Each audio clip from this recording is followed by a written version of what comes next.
이렇게 생각을 하는데, 제가 야심차게 준비한 이 역사적인 자료가 우리 아까 매경 이야기도 했는데 이 자료입니다. 김재익 수석과 오명 보좌관. 그러니까 저는 제 연구자 입장에서 나름대로 이제 20년 이상 콘텐츠 연구를 보니까 한강의 기적이라는 경제 발전과 지금 우리가 좋아하는 한류의 기적이라는 문화적인 소프트 파워의 발전이 있는데, 요거를 두 개의 링케이지 연결해주는 그 접점이 너무 없더라고요. 경제 발전은 우리가 알고 있고 수혜를 보고 있는데, 이것을 지금 세대에서 문화적인 역량으로 좀 선진국 레벨을 끌어올리는 그런 어떤 전통이라고 그럴까요? 내력이라고 그럴까요? 그런 DNA가 중요하지 않겠습니까? 과거가 있고 현재가 있고 미래를 가야 되는데, 그래서 저는 이거를 81년 몇 월 달인지 정확한 81년도에 남도구 국무총리께서 오명 당시 41살이신가요? 3살인가요? 과학기술정책 청와대 비서관을 임명을 합니다. 그리고 김재익 수석이 오더를 주시죠. 그게 바로 정보화, 교환기. 근데 KT를 만들고 애트리를 만들었어요. 그래서 이게 씨앗이 돼서 70년대, 80년대 초에 우리의 위대한 유산이 한류 쪽으로 이렇게 이어진 게 아닌가. 아무도 그렇게 명확하게 그걸 밝혀서 알리고 이렇게 쳐다보지는 않았지만 저는 좀 그런 생각이 들고요. 그래서 이런 부분이 의미가 큰데, 안타까운 거는 교환기 나왔죠, 반도체 나왔죠, 이동통신 나왔죠. 어마어마하게 발전을 했기 때문에 넷플릭스도 한국에 와서 손을 내밀 정도로 한국에서 뭔가 콘텐츠가 나와야 최첨단이고 한국 사람들이 가장 잘 만들고 그런 현상이 됐거든요. 그런데 국가 전략에서 보면 이게 방향성 자체가, 방향타 자체가 제대로 없는 거죠. 교육정책도 그렇고 국가 R&D 정책도 그렇고 우리가 느끼는 것 같아요. 그래서 제가 그거를 문제제기에 좀 말씀을 드리려고 하는 거고, 지금부터는 우리가 어쨌든 콘텐츠 포스라는 데 좀 집중할 필요가 있다. 조금 전문적인 얘기가 되겠습니다. CPND라고 그러거든요. 콘텐츠 플랫폼, 미디어라는 말을 쓰지 않습니다. 그리고 네트워크 디바이스잖아요. 근데 우리나라 국가 전략의 결과를 보면 SKT, KT 네트워크가 강합니다.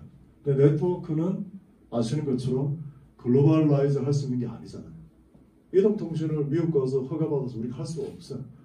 그래서 우연찮게 삼성에서 디바이스라고 하는 스마트폰 같은 경우는 세계 1등, 2등이 됐잖아요. 근데 순서는 콘텐츠가 플랫폼을 가서 네트워크 디바이스를 가야 되는데, 첫 단추에 해당하는 콘텐츠 쪽에 뭐 문화부도 좋고 과기정통부도 좋고 아주 뭐 경악할 정도로 예산 자체가 없습니다. 너무나 못했잖아요. 우리나라 정부 예산에 뭐 5%도 안 되고 막 그래요.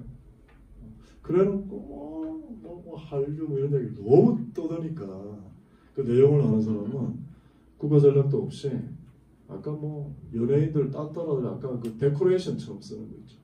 그런 느낌이 너무 많이 들고 아직도 그렇습니다. 그래서 우리는 지금 필요한 거는 유통 시스템도 착수해야 되고 할 게 많은데요. 여러 가지 할 수 있는 게 많은데, 설계라는 표현을 썼지 않습니까? 그래서 우리가 총설계사라는 표현을 역사적으로 썼던 게 제 기억에는 덩샤오핑이었던 것 같아요. 중국 경제의 개혁을 총설계했던 사람이 덩샤오핑, 그레이트 아키텍처 얘기를 많이 했는데, 한국의 소프트 산업, 문화 산업, 콘텐츠 분야에 총설계사가 나와야 되겠죠. 그게 제가 레퍼런스, 기존 모델을 봤을 때 김재익, 오명 라인이었다고 생각합니다. 그분들이 한강의 기적의 레거시를 끌어다가 지렛대로 해서 미래 정보화, 그죠? 인프라, 통신, 그게 설계하는 거지 않습니까? 지금은 그런 방식이 없기 때문에 탑다운이 안 되면 뭐 바텀업으로 계속 두드려야 될 것 같습니다. K라는 말은 안 썼으면 좋겠습니다. K라는 말이 뭔 의미가 있겠습니까? 한류라는 말도 그런 같은 각도 좀 보시면 좋을 것 같고, 이제 마무리 쪽으로 넘어가야 될 것 같은데요. 그래서 이 그림을 이제 간단히 말씀드리면, 쿨 브리테니아 같은데 토니 블레어 총리 때 영국의 국가 전략을 비틀즈에 나라고 해리포터에 나라니까 쿨 브리테니까 쿨 브리테니아로 나가겠다고 했고 움직이고 있지 않습니까? 그런 것처럼 그런 리더십이 필요한데 영국에서 직접 그린 그림이에요. 제가 번역을 했거든요. 영국 사람은 어떻게 보냐면 경제 자본과 문명 자본이 있다. 두 가지를 같이 본 거예요. 체크 앤 밸런스 않습니까? 경제적으로도 유복해야 되고 근데 영국은 경제적으로 지금 없잖아요. 기업도 없고. 그러니까 문화적인 걸로도 같이 가면 겹불도 짤 수 있다. 좋은 전략이죠. 미국은 이게 워낙 강하고 우리도 이렇게 보고 이걸 유지해야 될 게 있고 국가 전략이라는 건 밀어줘야 될 때가 있는데 몰아줘야 되는 게 있는데 영국은 이겁니다. 건축과 디자인 바뀝니다. 물론 바뀌는데 가만히 생각해보면 인테리어 있잖아요. 인테리어 집 공사할 때 막 부엌에 막 엄청나게 막 돈 투자하고 그런 성향을 미리 내다본 것 같아요. 아름답게 하는, 장식하는. 근데 우리는 그쪽은 아닌 것 같고 대한민국 같은 경우는 뭔가 한류 뉴 콘텐츠를 만들어 나가야 되는데 그 부분에 대한 어떤 총 설계사가 없다 보니까 싱크탱크도 없어요. 총 설계사가 없다 보니까 지금 사실은 뭐 거품이라고 하기는 힘들지만 이게 어디로 갈지 좀 불안한 그런 상황이 될 것 같고 자칫하면 넷플릭스가 다 독식하지 않을까 싶기도 합니다. 넷플릭스가 미국 할리우드 자본이죠.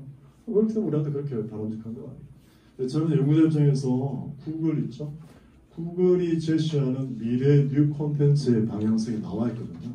이럴 때는 메이드 인 USA나 코리아 정부나 이쪽에서 제시하기 힘들다고 하면 구글이나 뭐 애플이나 이런 친구들의 움직임을 보는 게 제일 좋습니다. 채택합니다. 필요하면 모방해도 됩니다. 제가 볼 때는. 구글은 유튜브잖아요. 구글이 이걸 제시하고 있습니다. 일하는 콘텐츠예요. 그러니까 넌 엔터테인먼트예요. 교육도 관련되죠. 엔터테인먼트 연예 오락이지 않습니까? 연예인 이런 거 그만하고 연예인 예능 이런 거 그만하고 우리가 수업하고 일하고 출근해서 일하고 그런 내용들을 인포메이션 콘텐츠, 나얼리지 콘텐츠, 실용적인 콘텐츠를 하는 걸 구글이 벌써 전략을 하고 실행하고 있어요. 유튜브도 그렇게 움직이고 있고. 그러니까 유튜브를 켜고 출근해서 일한다고 생각하시면 돼요. 그게 가능하겠는가? 가능할 수 있죠. 재밌게 일하면 좋죠. 일하면서 즐겁고 놀면서 일하고 하면 좋죠. 근데 그렇게 한 번도 안 해봤기 때문에 우리 사고 자체는 벗어나 있는데 구글 정도 되는 이노베이터는 그런 생각을 한다. 국가보다 빠르죠. 이런 것도 괜찮은 방법이고 그래서 이제 우리가 추구를 해야 되는데 제가 이제 마무리 결론을 하겠습니다. 저는 이제 이렇게 생각합니다. 문화경제학회를 하고 있는데 존 로스킨이라는 영국의 이분이 애덤 스미스를 잇는 문화경제학자의 시조라고 저희가 표현을 하는데 이분이 이야기했던 거가 답이라고 생각합니다. 이분이 뭐 이야기했던 내용이 이 명제를 얘기했습니다. 라이프, 그러니까 영국 사회 200년 전이니까요. 영국 사회에서 라이프, 그러니까 일반 국민들이 시민들이 즐거운 생활을 할 수 있는 여건, 사용할 능력이라 그게 만들어져 있지 않으면 웰스, 경제적 부라는 건 의미가 없다. 이거를 일찌감치 얘기를 했는데 그게 우리한테 적용될 거는 존 러스킨 이거겠죠. 이분이 고유 가치를 이야기했거든요. 고유 가치. 고유 가치는 인류의 어떤 행복, 아까 문화 불행 이야기했던 것처럼 자기가 바라는 어떤 그 인생의 가치관 이런 거에 대해서 이바지하고 도움 줄 수 있는 그런 예술 작품과 콘텐츠는 많았지만 그런 것들이 나와서 문화 작품이 나와서 사회에서 통용이 돼야 된다. 그 이야기를 하신 분의 명제예요. 그래서 저는 이 Force of Originality IP 고유 가치라고 생각을 하고 이게 토플러도 같은 이야기했고 경제학자인 모멀 보웬도 이런 쪽으로 연구를 했던 사람이고요. 각도는 다르지만 이 네오마르크시스트들도 문화에 대해서 굉장히 중요시했습니다. 비판을 많이 했지만 그런 것도 좀 볼 필요가 있고 우리나라에서 콘텐츠라는 개념이 만들어지거든요. 우리나라에서 20년 전에 그래서 이거를 잘 활용하면 콘텐츠가 그냥 엔터테인먼트가 아니지 않습니까? 우리나라 텔레비전 틀면 완전히 그냥 엔터테인먼트 예능만 나오는데 그런 통속적인 저희 삼성에 있을 때 이건희 여사님의 그 지시가 그거였죠. 요구가 너무 통속적이다 우리나라 미디어가. 이거 방법이 뭐냐? 오신 같은 일본의 오신 같은 드라마가 왜 안 나오냐? 이건희 여사님.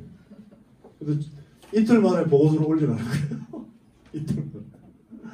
그 저하고 우리나라 KBS가 문제다. KBS하고 NHK하고 BBC하고 굉장히 차이가 있다. KBS 같은 데가 역할을 못하면 오신 같은 드라마는 안 나온다. 그 이야기를 보고를 올렸던 적이 있어 기억이 나. 그러니까 이런 거를 우리가 활용을 하는 분위기를 바꿔야 되지 않습니까? 그래서 마무리를 하는 제 개인적인 생각입니다. 한류의 문화산업의 미래적인 고유 가치는 존 러스킹의 고유 가치는 뭘까? 저는 풍류라고 생각해요. 풍류 아시죠? 풍류도. 그래서 사진 한번 보시죠. 이런 50년대 사진입니다. 피카소의 계보가 지금 우렁차게 발전해서 이런 마다가스카르 같은 그 할리우드 영화로도 만들어졌다. 그 스타워즈. 조셉 캠펠은 학자거든요. 신화학자. 아까 말씀드린 루카스 필름의 루카스가 신화학이라는 오리지널리티 가치를 가지고 영화를 만든 게 스타워즈. 그렇게. 그다음에 일본 아시죠? 일본. 이 고호가 따라 그리지 않습니까? 자포니즘. 일본이 먼저 인류 화류를 했는데 우리나라가 이제 그걸 하고 있는데 이걸 이제 구로사와 아키라 감독이고요. 그런 부분은 일본은 지금 이제 이렇게 업앤다운이 됐으니까 이것도 일본은 경제는 잘했지만 지금도 잘하고 잘했지만 우리가 얘기하는 문화산업 콘텐츠 소프트 산업 쪽에 국가 전략이 어쨌든 결과적으로는 깔아앉았구나. 지금 맥을 못 추고 있구나. 그 틈을 빚었고 한국이 올라갔구나. 그것도 우리가 대비해서 일본은 먼저 시행착오를 겪었으니까 볼 필요가 있다라고 생각이 들고요. 그래도 일본이 워낙 저력이 있어서 몇 가지 사례를 보여드리면 이게 센가 치히로 아카데미 영화상 받았던 이 가오나시라고 있지 않습니까? 아이들 다 알죠. 가오나시의 이미지가 이 미야자키하고 스튜디오 지브리에서 산해경에서 갖고 왔습니다. 산해경 아시죠? 산해경은 Book about Mountain and Sea잖아요. 중국의 신화라고 하는데 그렇지 않고요. 동아시아의 공통된 신화예요. 구미호도 나오고 우리가 다 아는 그 신화예요. 여기에서 나온 게 이미지가 나오고 이 포켓몬 이미지가 여기서 나옵니다. 일본 사람들 얼마나 클리버합니까? 자기 나라 것도 있는데 중국이나 동아시아에 공유하는 그 고대 원형 이미지가 그리스 로마 신화에 비해서 너무나 저평가됐으니까 이거는 저작권 안 주거든요. 카피라이트 프리입니다. 그냥 갖다 쓰면 돼. 디즈니가 백설공주 이야기 그냥 갖다 쓴 것처럼 이거를 닌텐도하고 지브리 스튜디오가 해서 글로벌 콘텐츠로 만든 거. 우리도 이렇게 합니다. 우리도 이렇게 할 수 있다. 우리도 아시아적인 그런 게 있다. 제가 증빙을 세계 산해경. 그 다음에 중국은 뭐 길게 말씀드릴 수는 없는데 와우 장경 영화고요. 중국은 이제 원래 우리가 다 알지 않습니까? 원래 문화하는 나라가 중국이잖아요. 원래 문화를 갖고 있는 나라가 로얄 컬처가 중국이 강력한데 중국이 지금 경제 그 파워를 얻고 이제 상당히 헐리우드하고 맞짱을 떨려고 하지만 역부족입니다. 할리우드한테는 전혀 안 돼요. 그래서 우리랑 일본이랑 중국이랑 뭔가 할 수 있는 게 있지 않을까라는 게 제 개인적인 전략적인 생각이고 결과적으로는 아까 문화 불행 말씀드렸지만 창의성과 자율성을 끌어올려서 교육적도 그렇고 행복한 쪽으로 대한민국이 좀 모델을 보이는 거 있죠. 그렇게 생각을 합니다. 다시 존 러스킨도 그 이야기를 많이 했습니다. 한 사람 한 사람이 감상할 수 있고 클래식도 즐길 수 있고 그런 어떤 상태가 그게 진정한 제뉴인 웰스인 거지. 아까 뭐 졸부라든지 천민자본주의 같은 그런 웰스는 19세기 때 그런 거 별로 의미가 없다. 상당히 뭐 이 앞서 나가는 이야기를 많이 했고, 그래서 저는 이 이미지 한번 보시겠습니다. 저는 수업 시간에 그 얘기를 하는데요. 파타고니아라는 회사입니다. 파타고니아 잘 아시죠? 아이들도 많이 읽어요. 미국 회사인데 저는 이 회사가 콘텐츠 회사의 모델은 아니죠. 콘텐츠 아웃사이드, 미디어 아웃사이드. 제일 좋은 모델이라고 생각해요. 이게 콘텐츠라고 생각해요. 왜냐하면 이본 시나드라는 창업자가 도봉산 인수봉이 주한미군으로 왔죠. 자기 산을 좋아하고 자기가 이렇게 살고 싶은 행복의 인생관이 있으니까 이 회사를 만든 거죠. 그래서 미국 MBA 같은 데 교수님이 유명하지 않습니까? 이 회사가 추구하는 게 정신문화일 수도 있고 소프트한 가치일 수도 있고, 사람들한테 오래오래 일상생활에서 옷을 입으면 살갗에 닿는, 파타고니아 따뜻함, 뭔가 좀 우아함, 안전함, 그런 부분이 고유 가치일 수 있다. 여기 뭐 영화가 들어가는 건 아니죠. 자기 자신이 이렇게 살잖아요. 행복하게. 그런 부분을 제가 계속 좀 보고 있고, 풍류라고 저는 생각을 하는데, 맨 끝으로 이제 이미지를 시간이 지금 하나 볼 수 있는 게 있을지 모르겠는데, 경제학자입니다. 이 사람은 리처드 케이버스라는 하버드 경제학자인데, 이분이 원래 책을 쓴 거는 우리 교재죠. 크리에이티브 인더스트리 오늘 하는 내용을 썼습니다. 그 쓰고 이 케이버스라는 정통 이코노미스트는 이 서브타이틀이 무척 중요하거든요. 부제목이 창조 산업이나 소프트 산업이나 이게 어렵다. 할리우드 같은 게 어려운데, 이 서브타이틀을 Contract between Art and Commerce. 커머스가 할리우드 돈 버는 거잖아요. 아트는 조지 루카스 감독 같은 사람이 추구하는 영화의 세계, 이런 거잖아요. 이 두 개가 워낙 언매니저블하고 섞이기가 힘들기 때문에 이 케이버스 학자는 컨트랙트, 계약으로 풀어라, 그걸 담아놨어요. 근데 저는 이거를 약간 바꿔서 아트라는 말보다 라이프라는 말도 좋겠다. 아트는 아티스트의 약간 배타적인 독점적인 전유물이 될 수 있으니까, 케이팝이 떴다, 뭐 캐대헌이 떴다 그러면 많은 사람들이 공감하고 같이 즐기는 게 있죠. 그렇기 때문에 지금 뜨고 있는 거죠. 그래서 이거는 데일리 라이프라고 생각을 하고, 그래서 맨 끝으로 가져온 페이지 2가지. 요거는 이제 아까 잠깐 언급했습니다. 아키라 구로사와 감독 있죠? 이 사람 멋있는 사람이잖아요. 자기 일본 사람이 아니라고 그랬잖아요. 자기 국적 일본이 아니고 전 세계가 내 국적이다. 그죠? 아키라 구로사 감독이 아카데미 영화상을 받았는데 굉장히 주목해 있습니다. 70년대에 받았는데, 네르스 우잘라라는 영화인데 여기에 할리우드 색채가 1도 없습니다. 소련에서 투자를 했어요. 아카데미상 영화. 간단히 말씀드리면 왜 이 영화를 제작을 했냐면, 시베리아 몽골 유목민 원주민이 있죠. 그리고 러시아 짜르 시대 때 블라디보스토크 개츠가로 장교를 파견합니다. 그 스토리를 왜 만들었겠습니까? 미국의 웨스턴 서부 영화가 너무 승하니까, 서부 영화가 너무 강력하잖아요. 구로사와 아키라 감독이 말년에 서부가 아니라 이스턴, 동아시아 이야기를 한번 다뤄보자. 그래서 할리우드에서 투자하겠다는 걸 거부했어요. 당시 소련 정부가 투자를 했어요. 왜냐면 러시아 이야기니까. 이 사람이 몽골리안이잖아요. 그 시베리아 원주민. 영화를 보면 유튜브에 있습니다. 꼬레, 러시아 장교 꼬레 물어봐. 한국인이다. 시베리아 만주 땅에서 만나거든요. 숲속에서 호랑이 왔다 갔다 하고. 당신 꼬레냐? 한국 사람이야. 그 정도로 우리나라가 소위 만주, 시베리아까지 그때 1800년대죠. 유명했다는 거죠. 연결이 돼 있었다는 거죠. 그런 걸 우리가 알 수 있는 영화가 이 영화인데, 여기서는 이런 우리 고유가치 쪽으로 그 유명한 서부 영화가 있다면 한국, 우리도 우리 스타일을 만들 수 있는 장르가 있으면 좋지 않겠는가. 그 다음에 지금 시간이 한 20초라도 볼 수 있을까요? 이거를 잠깐만 마무리하겠습니다. 이번에 케이팝 디모먼트스에 나온 그 영화의 도입부인데, 우리 매듭 팔찌도 유명해졌고요. 도입부를 보시면 캐릭 옷 입은 거 보시면 무당입니다. 잠깐 보시고 마무리하겠습니다. 이게 앞으로도 이렇게 많이 쓰이지 않을까 생각합니다. 이제가 아니고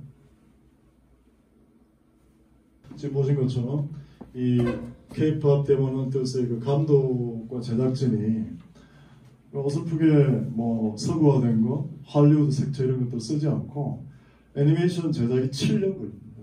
딱 7년이 걸렸는데 굉장히 기획, 개발, R&D를 잘한 거죠. 잘해서 이런 그 K-pop 데모넌트의 캐릭터가 현대화된 모습도 있지만 지금의 K-pop도 있지만 예전에 한복을 입고 더 놀라운 건 꽃신을 신어요.